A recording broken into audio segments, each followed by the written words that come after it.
Sir തുടങ്ങിക്കോട്ടെ.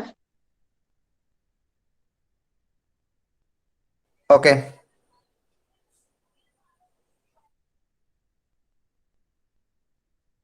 പ്രിയപ്പെട്ടവരെ, ഇന്ത്യക്ക് സ്വാതന്ത്ര്യം ലഭിച്ചതിന്റെ 75-ാം വാർഷികം വിപുലമായ പരിപാടികളിലൂടെ നമ്മുടെ കലാലയം ഭാരതീയം എന്ന പേരിൽ ആഘോഷിക്കുകയാണ്.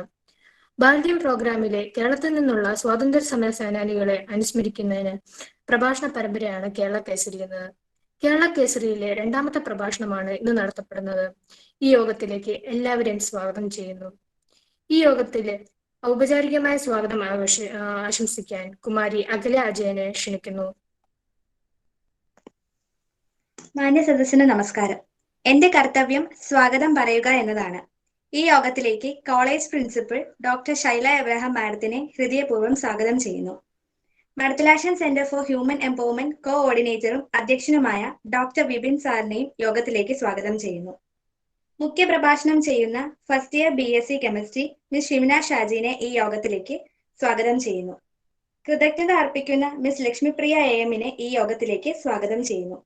Associate NCC officer Rinesh Joseph സാറിനെയും NCC പ്രോഗ്രാം ഓഫീസറായ അർച്ചന ടീച്ചറിനെയും സ്വാഗതം ചെയ്യുന്നു.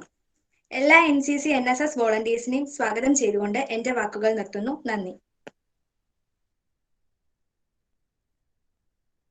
നന്ദി Akhila. Madathil Asan centre coordinator doctor Vipin K. Varghese സാറിനെ അധ്യക്ഷ പ്രസംഗത്തിന് ക്ഷണിക്കുന്നു. പ്രിയപ്പെട്ട വിദ്യാർത്ഥികളെ,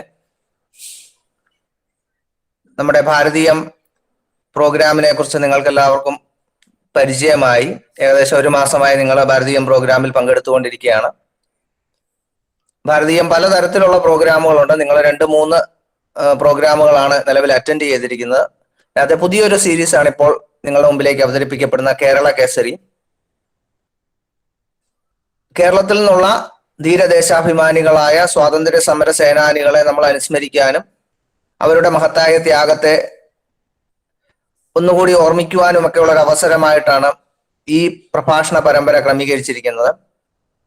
ഈ പരമ്പരകളുടെ എല്ലാം പൊതുവായ ഒരു ഉദ്ദേശമുണ്ട്. അതായത് കേരള കേസരിയുണ്ട്, അതുപോലെ യോധയുണ്ട്, സ്വാതന്ത്ര്യ സമര സംഭവങ്ങളുമായുള്ള ഒരു പ്രഭാഷണ പരമ്പരയുണ്ട്. അത് അടുത്ത ദിവസങ്ങൾ തന്നെ സ്റ്റാർട്ട് ചെയ്യും. ഇങ്ങനെയുള്ള പ്രഭാഷണ പരമ്പരകളൊക്കെ പല ലക്ഷ്യങ്ങൾ മുൻനിർത്തിയാണ്.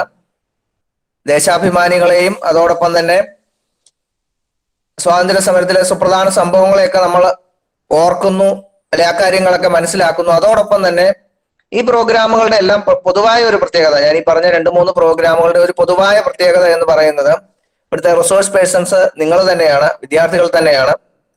നിങ്ങൾക്ക് ഇങ്ങനെയുള്ള ഒരു പ്ലാറ്റ്ഫോമിലൂടെ വന്ന്, അതായത് ഇപ്പം ഫസ്റ്റ് ഇയർ വിദ്യാർത്ഥികളാണ് കഴിഞ്ഞ 3 പ്രോഗ്രാമുകളിലും പ്രസന്റേഷൻ നടത്തിയത്. പലരുമായിട്ടും സംസാരിച്ചപ്പം പ്രസന്റേഷൻ അറിയാൻ മേലാഞ്ഞ വിദ്യാർത്ഥികളുണ്ട്. ഈ പ്രോഗ്രാമിന്റെ ഓവറോൾ ഓർഗനൈസിങ് സ്റ്റുഡൻസ് ആണ്. വെൽക്കം പറയുന്ന വിദ്യാർത്ഥികളാണ്, കോമ്പയർ ചെയ്യുന്ന വിദ്യാർത്ഥികളാണ്, വോട്ട് ഓഫ് താങ്ക്സ്. ഈ വിദ്യാർത്ഥികൾ എല്ലാവരും തന്നെ ഫസ്റ്റ് ടൈം ആണ്. പലരും, മിക്കവാറും ആളുകൾ ഫസ്റ്റ് ടൈം ആണ് ഇത് ചെയ്യുന്നത്. അങ്ങനെ മാറി മാറി ഓരോരുത്തർക്കായിട്ട് ലിസ്റ്റ് എടുത്തിട്ട് ഓരോരുത്തർക്കായി മാറി മാറി ചാൻസ് തരികയാണ്. 3 വർഷത്തെ വിദ്യാഭ്യാസത്തിന് ശേഷം KG കോളേജിൽ നിങ്ങൾ പുറത്തേക്ക് പോകുമ്പോൾ, അത് NSS വോളണ്ടിയർ ആയിക്കോട്ടെ, NCC കേഡറ്റ് ആയിക്കോട്ടെ, എൻറോൾമെന്റിൽ മാത്രമേ ഉള്ളൂ NSS NCC വേർതിരിവ്. പ്രോഗ്രാമുകളെല്ലാം ഒരുമിച്ചാണ്. അതുകൊണ്ട് തന്നെ NSS വോളണ്ടിയർ ആയാലും NCC കേഡറ്റ് ആയാലും 3 വർഷത്തിന് ശേഷം KG കോളേജിൽ നിന്ന് പുറത്തേക്ക് പോകുമ്പോൾ നിങ്ങൾ ഇങ്ങോട്ട് വന്നപ്പം അക്വയർ ചെയ്ത്, അല്ലെങ്കിൽ നിങ്ങൾ ഇങ്ങോട്ട് വന്നപ്പം ഉണ്ടായിരുന്ന സ്കില്ലുകളെക്കാൾ അഡീഷണൽ ആയിട്ട് കുറച്ച് സ്കിൽ കൂടെ അക്വയർ ചെയ്ത് നിങ്ങൾ കുറച്ചും കൂടെ മിടുക്കരായി പുറത്തേക്ക് പോവുക എന്നുള്ളതാണ് ഞങ്ങളുടെ ലക്ഷ്യം. അതുകൊണ്ടാണ് ഇങ്ങനെയുള്ള ക്രമീകരണങ്ങൾ ചെയ്യുന്നത്. പബ്ലിക്കിനെ ഫേസ് ചെയ്യാനായിട്ട്, അല്ലെ പബ്ലിക്കിന് മുമ്പിൽ ഒരു പ്രസന്റേഷൻ ചെയ്യാൻ നിങ്ങൾ കേപ്പബിൾ ആകുന്നു, കമ്പയർ ചെയ്യാനായിട്ട് കേപ്പബിൾ ആകുന്നു. ഇതുവരെ പ്രസംഗിക്കാത്തവര് വെൽക്കം പറയാനും വോട്ട് ഓഫ് താങ്ക്സ് പറയാനും ഒക്കെ പറ്റുന്നു. ഫസ്റ്റ് ഫേസ് ആണ് വെൽക്കവും വോട്ട് ഓഫ് താങ്ക്സും ഒക്കെ. വെൽക്കവും വോട്ട് ഓഫ് താങ്ക്സും പറയുന്നവർക്ക് അടുത്ത ഫേസ് ആയിട്ട് പ്രസന്റേഷനുള്ള അവസരമുണ്ട്. വലിയ വലിയ ഗസ്റ്റുകൾ വരുന്ന പ്രോഗ്രാമുകൾ കമ്പയർ ചെയ്യാനുള്ള അവസരമുണ്ട്. ആ പ്രോഗ്രാമുകളിൽ വെൽക്കം വോട്ട് ഓഫ് താങ്ക്സ് ഒക്കെ പറയാനുള്ള അവസരമുണ്ട്. അങ്ങനെ വലിയ വലിയ അവസരങ്ങൾ നിങ്ങളുടെ മുമ്പിലുണ്ട്. ഞാനിപ്പോ ലിസ്റ്റ് വെച്ച് നിങ്ങൾ ഓരോരുത്തരെയായിട്ട് സമീപിക്കുകയാണ്. ആരും എന്നോട് കാര്യമായി ചില ആരോഗ്യ പ്രശ്നങ്ങൾ മുഖേനയുള്ള നോ ഒഴിച്ച് വേറെ ആരും എന്നോട് നോ പറഞ്ഞില്ല. എല്ലാവരും സന്തോഷപൂർവ്വമാണ് സ്വീകരിച്ചത്. ഞാൻ അതിന് പ്രത്യേകം എല്ലാവരെയും അനുമോദിക്കുകയാണ്. തുടർന്നും നിങ്ങൾക്ക് താല്പര്യമുണ്ടെങ്കിൽ പേഴ്സണൽ മെസ്സേജ് ആയിട്ട് അറിയിച്ചാൽ മതി. സാറേ ഇന്ന കാര്യം ഞാൻ ചെയ്തോളാം എന്ന് പറഞ്ഞ് അറിയിച്ചു കഴിഞ്ഞാൽ അങ്ങോട്ട് ഏൽപ്പിക്കാം. അത് വളരെ സന്തോഷമാണ്. ഉത്തരവാദിത്തങ്ങൾ ഏറ്റെടുക്കാനും അത് നിർവഹിക്കാനും സാധിക്കുമ്പോഴാണ് നിങ്ങൾ ഡെവലപ്പ് ചെയ്യുന്നത്. KG കോളേജിലെ ഓരോ വിദ്യാർത്ഥിയും ഡെവലപ്പ് ചെയ്യപ്പെടണം, ഏറ്റവും മികച്ചവരായി മാറണം എന്ന ലക്ഷ്യമാണ് ഞങ്ങൾക്ക് എല്ലാവർക്കും ഉള്ളത്. അതുകൊണ്ട് എല്ലാവരുടെയും സജീവമായ പങ്കാളിത്തം ഈ പ്രോഗ്രാമിന്റെ ഓരോ തലത്തിലും ഉണ്ടാവണം. ഇനിയും പ്രഭാഷണങ്ങളുണ്ട്. ഈ 3 സീരീസിലായിട്ട് ഏകദേശം 30ഓളം പ്രഭാഷണങ്ങൾ നടക്കണം. യോധയിൽ 3 കഴിഞ്ഞുള്ളൂ. കേരള കേസരിയിൽ 2 ആയുള്ളൂ. സ്വാതന്ത്ര്യ സമരത്തെ കുറിച്ചുള്ള ഫ്രീഡം ഇവന്റ്സിന്റെ പ്രോഗ്രാമിൽ ഇതുവരെ ഒന്നും സ്റ്റാർട്ട് ചെയ്തിട്ടില്ല. കാരണം പരീക്ഷകളുടെ ഒരു സെക്കൻഡ് ഇയേഴ്സ് ആണ് ഇതെല്ലാം തുടങ്ങിയത്. പരീക്ഷകളുടെ ഒരു പ്രശ്നം കാരണമാണ് നമ്മൾ കൃത്യമായ കാര്യങ്ങളെല്ലാം ക്രമീകരിച്ചു. പക്ഷെ പ്രോഗ്രാം സ്റ്റാർട്ട് ചെയ്യാൻ പറ്റാഞ്ഞത് അതുകൊണ്ടാണ്. സമീപ ദിവസങ്ങളിൽ തന്നെ അത് ക്രമീകരിക്കാനായിട്ട് നമ്മൾ സമീപ ദിവസങ്ങളിൽ തന്നെ ആരംഭിക്കാനായിട്ടുള്ള ക്രമീകരണങ്ങളെല്ലാം നമ്മൾ ചെയ്തിട്ടുണ്ട്. അതുകൊണ്ട് ഈ പ്രോഗ്രാമുകളിലെല്ലാം നിങ്ങൾക്കും നിങ്ങളുടേതായ പങ്കാളിത്തം ഉറപ്പുവരുത്താം. ഇതുകൂടാതെ നിലവിൽ നിങ്ങൾക്ക് പരിചയമില്ലാത്ത മറ്റ് കുറെ പ്രോഗ്രാമുകളുണ്ട്. അതിനകത്ത് നിങ്ങൾ സ്റ്റേറ്റുകളെ കുറിച്ചുള്ള പ്രോഗ്രാം അറ്റൻഡ് ചെയ്തു വരണം. ഇനി ഇതുകൂടാതെ ഐക്കൺസ് എന്ന് പറഞ്ഞ പ്രോമിനന്റ് പേഴ്സണാലിറ്റീസുമായിട്ടുള്ള ഇന്ററാക്ട് ചെയ്യാനൊക്കെ പറ്റുന്ന രീതിയിലുള്ള മറ്റൊരു പ്രോഗ്രാം ഉണ്ട്. ഒരു ഇന്ററാക്റ്റീവ് സെഷൻ ആയിട്ടാണ് 2 വിദ്യാർത്ഥികൾ ഇന്റർവ്യൂ ചെയ്യുവാണ്. അങ്ങനെ ഇന്റർവ്യൂ സ്കില്ല് നിങ്ങൾക്ക് ഡെവലപ്പ് ചെയ്യാൻ പറ്റും. ഇങ്ങനെയുള്ള പ്രോഗ്രാമുകളെല്ലാം നമ്മുടെ അണിയറയിലുണ്ട്. കുറച്ച് പ്രോഗ്രാമുകൾ നടന്നിട്ടുണ്ട്. കൂടുതൽ എല്ലാ പ്രോഗ്രാമിലേക്കും എല്ലാവരുടെയും സജീവമായ പങ്കാളിത്തം ഉണ്ടാകണമെന്ന് ഒരിക്കൽ കൂടി അറിയിക്കുകയാണ്. ഇന്ന് കേരള കേസരി, കേരളത്തിലെ ഏറ്റവും പ്രമുഖരായ നിങ്ങൾക്ക് പലപ്പോഴും പരിചയമുള്ള വ്യക്തികൾ തന്നെയാണ് ഇന്നത്തെ പ്രഭാഷണത്തിൽ ഉൾക്കൊള്ളിച്ചിരിക്കുന്നത്. വൈക്കം മുഹമ്മദ് ബഷീർ, KP കേശവ മേനോൻ, AK ഗോപാലൻ എന്ന കേരള സ്വാതന്ത്ര്യ സമര ചരിത്രത്തിൽ ഇവർക്കൊക്കെ മറ്റു ചില ലേബലുകൾ കൂടി ഉണ്ട് കേട്ടോ. ഇവര് സ്വാതന്ത്ര്യ സമര സേനാനികളാണ്. എന്നിരുന്നാൽ തന്നെ ഈ 3 പേർക്കും ഉള്ള ഒരു പൊതുവായ പ്രത്യേകത ഇവരൊക്കെ മറ്റു ചില മേഖലകൾ കൂടി അറിയപ്പെടുന്നു എന്നുള്ളതാണ്. വൈക്കം മുഹമ്മദ് ബഷീറിനെ കുറിച്ച് പറഞ്ഞു കഴിഞ്ഞാൽ അദ്ദേഹം എഴുത്തുകാരനായ രീതിയിലാണ്. KP കേശവ മേനോൻ വലിയൊരു പത്രപ്രവർത്തകനാണ്. AK ഗോപാലൻ കമ്മ്യൂണിസ്റ്റ് പ്രസ്ഥാനത്തിന്റെ കേരളത്തിലെയും ഇന്ത്യയിലെയും തന്നെ ഏറ്റവും പ്രമുഖനായ ഒരു വ്യക്തിത്വമാണ്. ഇങ്ങനെയുള്ള മറ്റു ലേബലുകൾ കൂടി അവർക്കുണ്ട്. എന്നാൽ ഇവരുടെ സ്വാതന്ത്ര്യ സമരവുമായി ബന്ധപ്പെട്ട കോൺട്രിബ്യൂഷൻസ് ആണ് നമ്മളിവിടെ ചർച്ച ചെയ്യുന്നത്. നിങ്ങൾക്കറിയാം ഇതിന്റെ ഭാഗമായ ഒരു ക്വിസ് ഉണ്ട്. അതിന്റെ ഗൂഗിൾ ഫോമും പ്രോഗ്രാമിന്റെ അവസാനം ഷെയർ ചെയ്യും. എല്ലാവരും അതിലും ആക്റ്റീവായിട്ട് പങ്കെടുക്കണം. ഓക്കെ, ഒരു മികച്ച സെഷൻ എല്ലാവർക്കും ആശംസിക്കുന്നു. സാധാരണ ഇങ്ങനെയുള്ള സെഷനുകൾ ക്വസ്റ്റ്യൻ ചോദിക്കാറില്ല ആരും. ആർക്കെങ്കിലും ചോദിക്കണമെങ്കിൽ വാട്സപ്പ് ചാറ്റിലൂടെയോ നേരിട്ട് മൈക്ക് അൺമ്യൂട്ട് ചെയ്തോ ഒക്കെ ചോദിക്കാനുള്ള അവസരമുണ്ട്. അതും എല്ലാവരും വിനിയോഗിക്കുക. എല്ലാവർക്കും നല്ലൊരു സെഷൻ ആശംസിച്ചുകൊണ്ട് എന്റെ വാക്കുകൾ ചുരുക്കുന്നു. നന്ദി സാർ. ഇന്ന് നമ്മളോടുകൂടെ സ്വാതന്ത്ര്യ സമര സേനാനികളെ കുറിച്ച് സംസാരിക്കുന്നതിന് 1ാം വർഷം BSc കെമിസ്ട്രി വിദ്യാർത്ഥിനി കുമാരി ഷിംന ഷാജിയെ അവതരണത്തിനായി ക്ഷണിക്കുന്നു.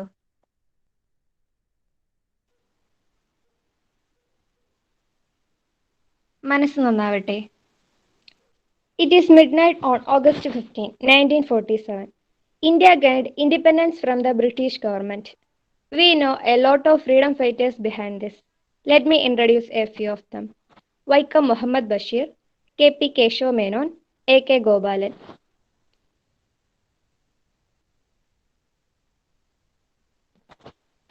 Vaikam Muhammad Bashir.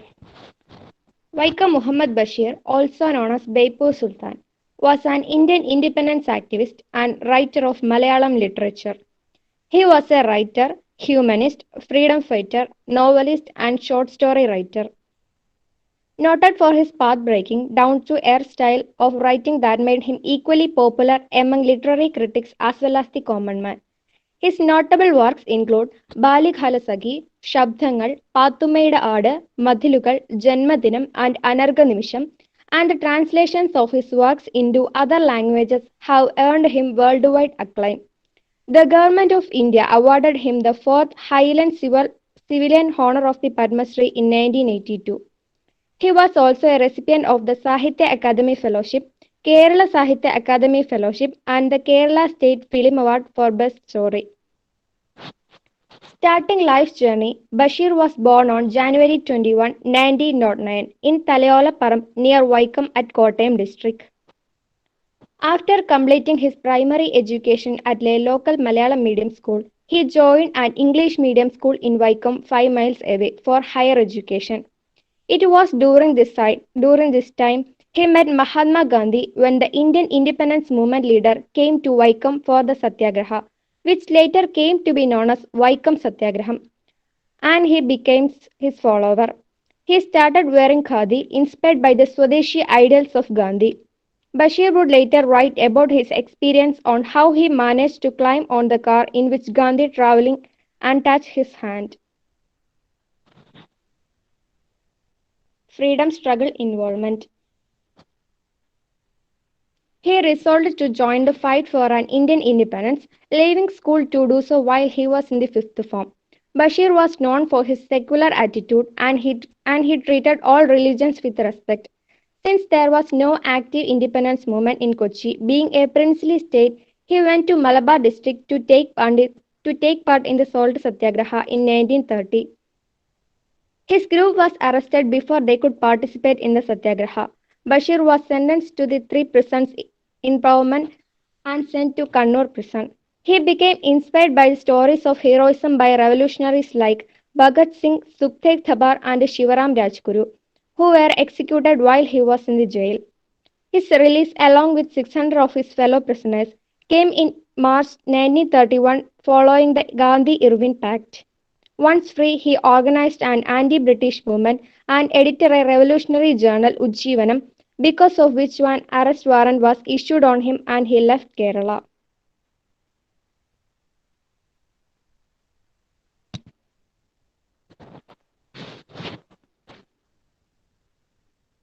K.P. Keshav Menon.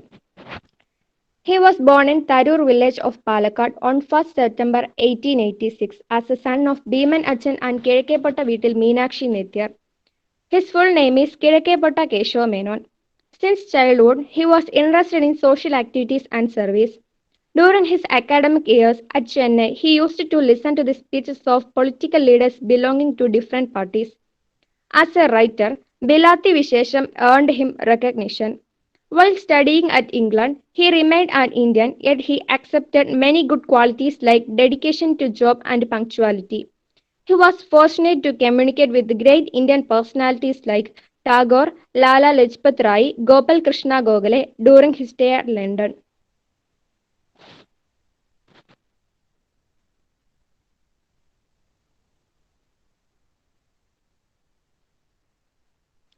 Gandhiji and Keshav Menon at non-cooperation movement.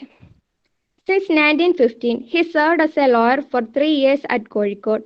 He soon entered politics and became a Congress leader at district level. He participated in Lucknow Congress and got opportunity to meet Gandhiji and Balagangadhar Tilak. He also closely associated with Home Rule League of Annie Besant. When Gandhiji started non-cooperation movement in 1920, Congress Khilafat committees were established across the nation. When he visited Kozhikode in 1920 as a part of non-cooperation movement, the movement gained momentum and strength here as well. When Kerala leaders got arrested as a part of it, Keshav Menon flew to Malabar from Chennai.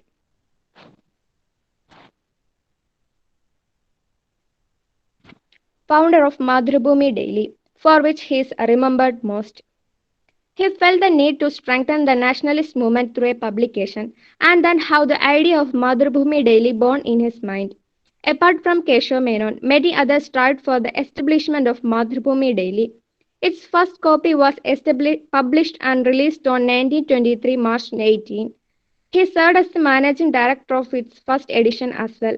It was published during the initial days, which strengthened the freedom struggle movement further. Very soon it gained popularity among the masses, turned a daily and currently holds the second position in terms of circulation in Kerala.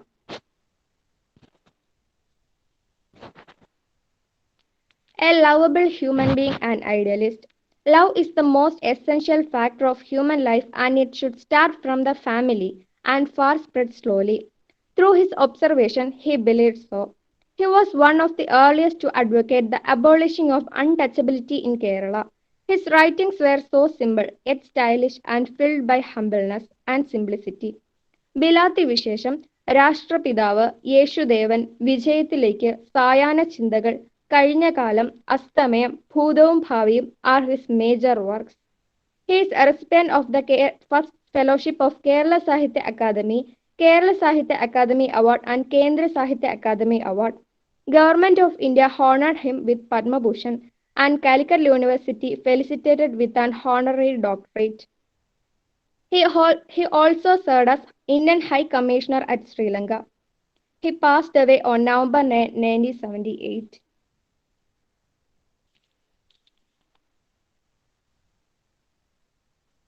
A.K. Gopalan. A.K. Gopalan was an Indian communist politician. He was one of 16 Communist Party of India members elected to first Lok Sabha in 1952. Later, he became one of the founding members of the Communist Party of India. Early life and education. Ailet Kutyari Gopalan was born on 1st October 1904 in Perlasheri at Kannur district.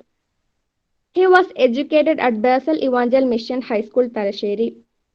By the time he became a teacher, India's independence movement was becoming energized by Mahatma Gandhi. A.K. Gopalan take part in the Khilafat movement, which prompted a marked change in his outlook, transforming him into a dedicated full-time social and political worker.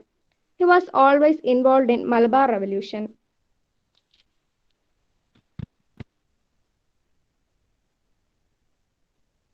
Indian National Congress. In 1927, he joined the Indian National Congress and began playing an active role in the Khadi movement and upliftment of Harijans. He was arrested for participating in the Salt Satyagraha in 1930. While in prison, he got acquainted with communism and became a member of the Congress Socialist Party and later the Communist Party of India. When it finally took shape in Kerala in 1939, he led the hunger march from Malabar region to Madras in 1936 and Malabar Chada in support of the movement for responsible government in Travancore.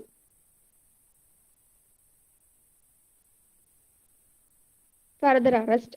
The outbreak of the Second World War in 1939 prompted an upsurge in activism against British domination and Gopalan was again arrested. But in 1942, he escaped from the prison and remained at large till end of the war in 1945. He was arrested again shortly after the end of the war and was still behind bars when India became independent on 15 August 1947. He was released a few weeks later. Thereafter, he was a member of Lok Sabha for 5 consecutive terms till his death on 22 March 1977 and became one of the leaders of opposition parties in the Parliament of India.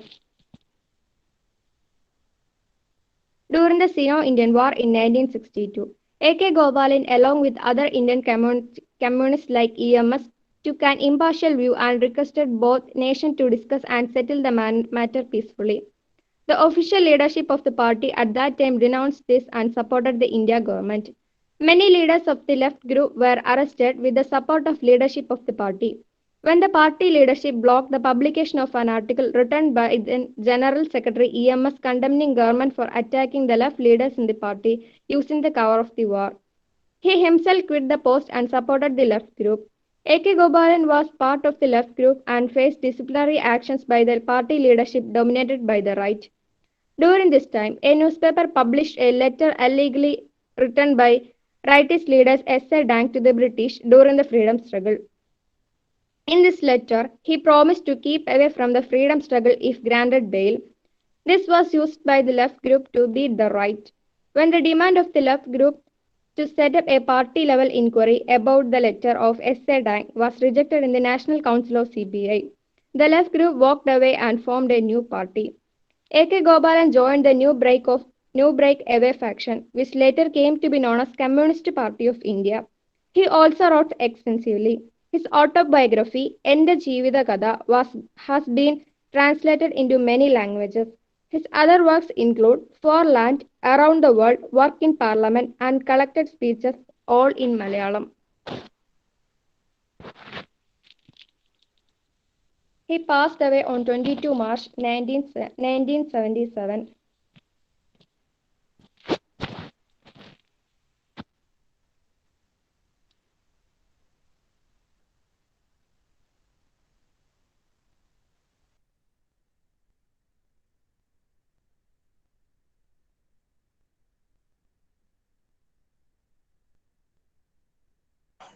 Cynthia. Sir. നന്ദി Shimna. Online ക്വിസിനുള്ള Google ഫോമിലേക്കുള്ള link chat ബോക്സിൽ share ചെയ്തിട്ടുണ്ട്. എല്ലാവരും അതിൽ പങ്കെടുക്കുക. യോഗത്തിന് നന്ദി പറയാൻ കുമാരി ലക്ഷ്മിപ്രിയ എമ്മിനെ ക്ഷണിക്കുന്നു. മനസ്സ് നന്നാവട്ടെ. ബഹുമാനപ്പെട്ട അധ്യാപകരെ, വിദ്യാർത്ഥികളെ, നമ്മുടെ ഇന്നത്തെ ഈ പ്രോഗ്രാമിന്റെ ഭാഗമായി കേരള കേസരി എന്ന ഒരു പ്രത്യേക വിദ്യാർത്ഥിയുടെ പ്രഭാഷണ പരമ്പരയാണ് നമ്മളിവിടെ ക്രമീകരിച്ചത്. ഈ യോഗത്തിൽ ആദ്യം തന്നെ സ്വാഗതം നിർവഹിച്ച കുമാരി അഖില അജയനും നമ്മുടെ ഈ യോഗത്തിന്റെ അധ്യക്ഷനും മടത്തലാശൻ സെന്റർ കോർഡിനേറ്ററും ആയ ഡോക്ടർ ബിപിൻ കെ വർഗീസ് സാറിനും നന്ദി രേഖപ്പെടുത്തുന്നു. ആയതിനാൽ നമ്മുടെ 3 മഹത് വ്യക്തികളായ K P Kesava Menon, A K Gopalan, Vaikom Muhammad Basheer എന്നിവരെ കുറിച്ച് വളരെ വിശദമായ രീതിയിൽ അവരുടെ ജീവചരിത്രം നമ്മുടെ മുമ്പിൽ അവതരിപ്പിച്ച മുഖ്യപ്രഭാഷണം നടത്തിയ കുമാരി ഷിംന ഷാജിക്ക് നന്ദി പറയുന്നു. അടുത്തതായി ഈ പ്രോഗ്രാം കോമ്പയർ ചെയ്ത കുമാരി സിന്ധ്യ മരിയ ജാൻസിനും നന്ദി രേഖപ്പെടുത്തുന്നു.